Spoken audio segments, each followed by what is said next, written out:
देश के एक स्कूल में पढ़ा हुआ बच्चा सिर्फ हवाई जहाज उड़ा सकता है, लेकिन मदरसे में पढ़ा हुआ हवाई जहाज के साथ साथ हवाई अड्डा भी उड़ा सकता है। दिल्ली कार ब्लास्ट में मृतकों की संख्या बढ़कर 12 हो गई है। हम सभी मृतकों को श्रद्धांजलि अर्पित करते हैं और उनके परिवार के प्रति शोक संवेदनाएं भी व्यक्त करते हैं। हम इसको सौभाग्य माने या दुर्भाग्य, लेकिन हिंदुस्तान में हर 4-6 महीने में हमें श्रद्धांजलि अर्पित करने का मौका मिल ही जाता है। अभी हाल ही में हमने पहलगाम अटैक में 26 निर्दोष लोगों को श्रद्धांजलि अर्पित की थी और देखिए 2025 में ही अभी हमको 12 और निर्दोष नागरिकों की मृत्यु पर श्रद्धांजलि अर्पित करनी पड़ रही है। दिल्ली कार ब्लास्ट के बाद जो सबसे ज्यादा खबर अभी सुर्खियों में है वो है देश के प्रधानमंत्री मोदी की भूटान यात्रा। वो 11 नवंबर को सुबह भूटान के लिए रवाना हुए, तो देश की जनता यहाँ पर बोलने लगी कि शायद वो दिल्ली कार ब्लास्ट का दुख सहन नहीं कर पाए और उसके लिए वो भूटान रवाना हुए। हालांकि वो आज 12 नवंबर को दिल्ली वापस आ चुके हैं और उन्होंने अस्पताल में जाकर घायलों से मुलाकात की और उनको ढाढ़स बंधाया। अब बात करते हैं इस इंसिडेंट के बारे में। तो जो ये दिल्ली में कार ब्लास्ट हुआ, ये एक Hyundai i20 कार में विस्फोटक सामग्री से ये ब्लास्ट हुआ। ये जो कार है ये दिल्ली में सुबह 8:15 बजे एंट्री हुई और ये दिल्ली में आने के बाद एक सुनहरी मस्जिद के सामने पार्किंग में 3 घंटे खड़ी रही। और जो ये शख्स है, सूत्रों के मुताबिक ये जो डॉक्टर उमर है वो ये कार चला रहा था। उसने वहां पर पेट्रोल भी भरवाया और लाके सुनहरी मस्जिद पार्किंग में ये कार खड़ी कर दी। लगभग 3 घंटे तक ये कार वहां सुनहरी मस्जिद की पार्किंग में खड़ी रही। शाम को 6:30 बजे के लगभग ये कार वहां से निकलती है और लाल किले के सुभाष मार्ग सिग्नल पर लगभग 6:53 पर ये कार इसमें से विस्फोट होता है। और विस्फोट इतना भयंकर था कि आसपास की जो गाड़ियां थी, 8-10 गाड़ियां, उनको भी उसमें चपेट में ले। इस कार ब्लास्ट के बाद जो तथ्य सामने आ रहे हैं वो बड़े ही चौंकाने वाले हैं, क्योंकि इसमें जितने लोग भी शामिल हैं वो सभी पढ़े लिखे लोग हैं।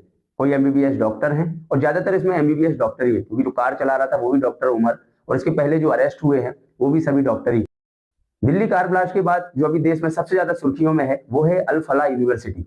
ये अल फलाह यूनिवर्सिटी फरीदाबाद में स्थित है और ये जितने भी एमबीबीएस डॉक्टर और यहाँ पर जो भी कार्रवाई की गई है वो सभी के तार इस यूनिवर्सिटी से जुड़े हुए हैं। जो डॉक्टर यहाँ पर अरेस्ट किए गए 3000 विस्फोटक सामग्री के साथ, वो इसी यूनिवर्सिटी में पढ़ाते थे।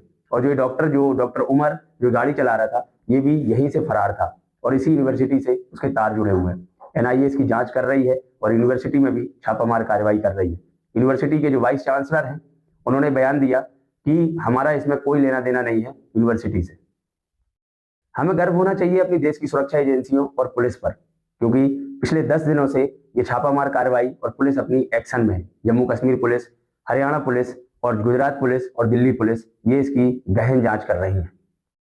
अब इस घटना में जितने भी आरोपी हैं उन सबके तार कहीं ना कहीं से एक विशेष समुदाय से जुड़े हुए हैं, लेकिन मजाल है पूरे देश में किसी भी मुस्लिम समुदाय के लोगों ने इसकी निंदा की हो या इन लोगों को कड़ी सजा का प्रावधान किया हो। लेकिन अभी जब जांच के बाद जब ये आरोपी सिद्ध होंगे और इनको सजा सुनाई जाएगी तो इनके जनाजों में करोड़ों की भीड़ लेके जाएंगे और बोलेंगे कि ये गुनहगार नहीं था और इनके ऊपर गलत आरोप लगे गए और गलत सजा दी गई। इससे एक नेता का बयान सामने आया है समाजवादी पार्टी के अबू आजमी का। वो बोल रहे हैं कि जुल्म और नाइंसाफी की कोख से आतंकवाद पैदा होता है।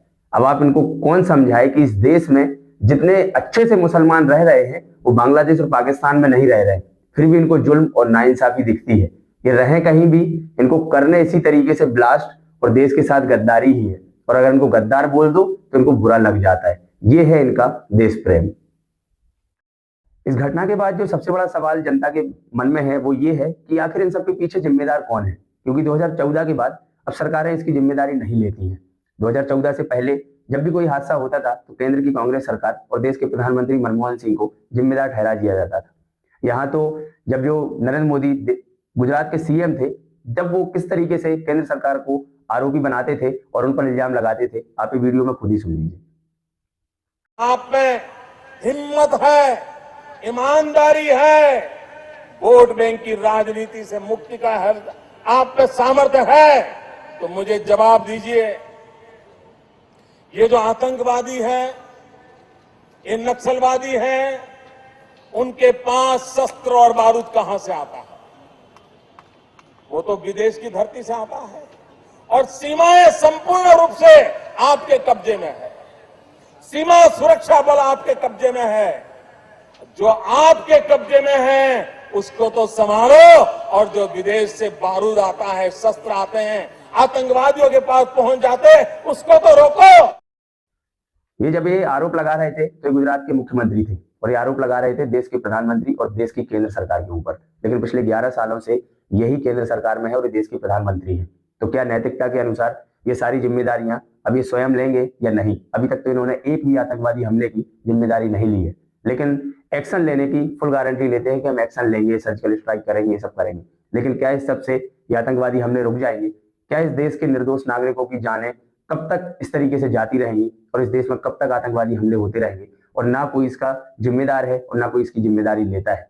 आखिर इन हमलों का जिम्मेदार कौन होगा और कौन है, ये तो जांच के बाद ही पता लग पाएगा। और इस हमले में जो भी शामिल है, जो भी इस देश में इस तरीके से हमले कर रहे हैं, उनके ऊपर कड़ी कार्रवाई होनी चाहिए और देश की सरकार को एक कानून बनाने चाहिए कि इस तरीके के कोई भी आतंकवादी हमले हो तो फास्ट ट्रैक कोर्ट में चलें और 1 साल के अंदर इसके निर्णय आ सकें और ऐसे हत्यारे और ऐसे दोषी और ऐसे आतंकवादियों को जल्द से जल्द फांसी पर चढ़ाना चाहिए ताकि ये देश कुछ सुकून की सांसें ले सके।